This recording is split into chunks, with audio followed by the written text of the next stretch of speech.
Mga kapuso, nakaburol na po ang 29 na taong gulang na babaeng nasawi matapos sumailalim sa pagpaparetoke.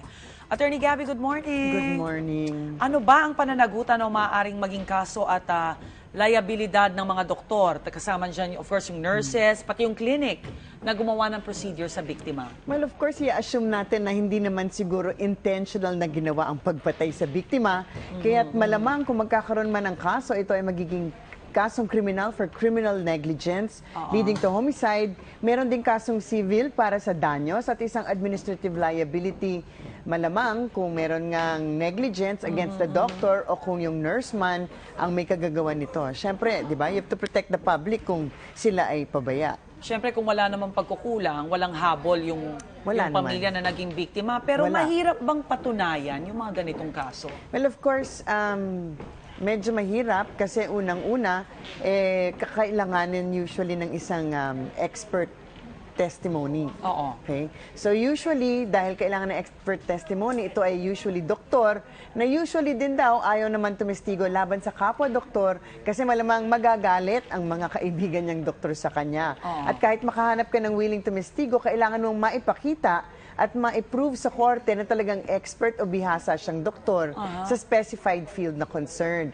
Pero sa ganitong kaso, yung tinatawag nating res ipsa loquitur or yung prinsipyo na the thing speaks for itself ay baka maaaring i-apply in this specific case. No? So yung doktrina ng res ipsa loquitur, ito ay isang rebuttable presumption na may pagpapabaya. Kung may papakita na yung pangyayari nasa exclusive control ng doktor at yung pangyayari usually hindi mangyayari kung walang pagpapabaya. So maaari nating sabihin na ang pasyenteng nagpapaliposuction ay hindi naman ordinarily namamatay ng ganun-ganun na lamang during the procedure. Although, kailangan din natin malaman kung ano ba talaga ang naging cause of death. Kaya nga inaantay din natin kung ano yung resulta ng autopsiya. So parang ganito rin ang doktrina ng res ipsa loquitur sa ibang mga kaso.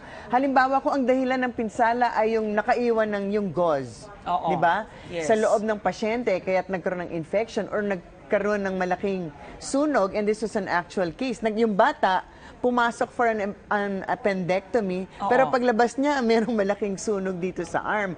Of course, hindi na kailangan ipakita pa no mga magulang na mayroong pagpapabaya because that should not normally happen. Yes, appendix na nga dapat tanggalin eh. So, nagsishift yung burden na pupunta sa doktor to explain kung ano nangyari na kung bakit hindi siya dapat makasuhan ng pagpapabaya. So, it's so obvious na may kasalanan yung doktor, so nagsishift yung burden. Okay. Of course, iba ang sitwasyon kung ang issue ay pagkakamali sa diagnosis o kung bakit namatay ang isang pasyente habang inooperahan na mahirap i-explain kung ano ang tunay na punot dulo ng pangyayari. Kung ito ay dahil sa kahinaan ng katawan ng pasyente o isa talagang risks ng operasyon. So, hindi ganun ka-obvious ang dahilan ng pinsala. Of course, dapat din natin siguraduhin na nakausap at in-explain ng doktor ng lubos sa pasyente bago ito napapayag na magpa-opera dahil maaaring maging sanhi ito ng liabilidad sa parte ng doktor kung ipinadaan siya sa delikadong operasyon at yung isang pasyente hindi siya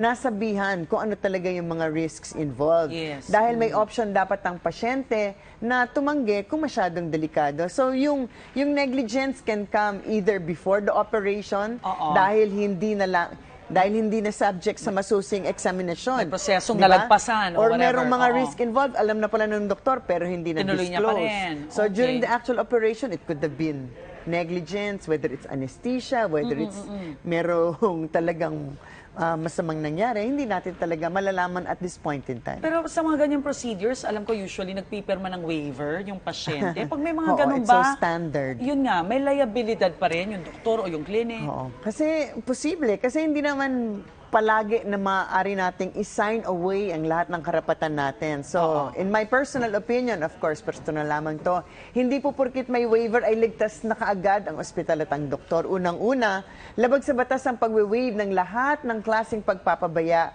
kahit na kung ito'y gross negligence. So, yung gross negligence, void for purposes of public policy na you will sign it away.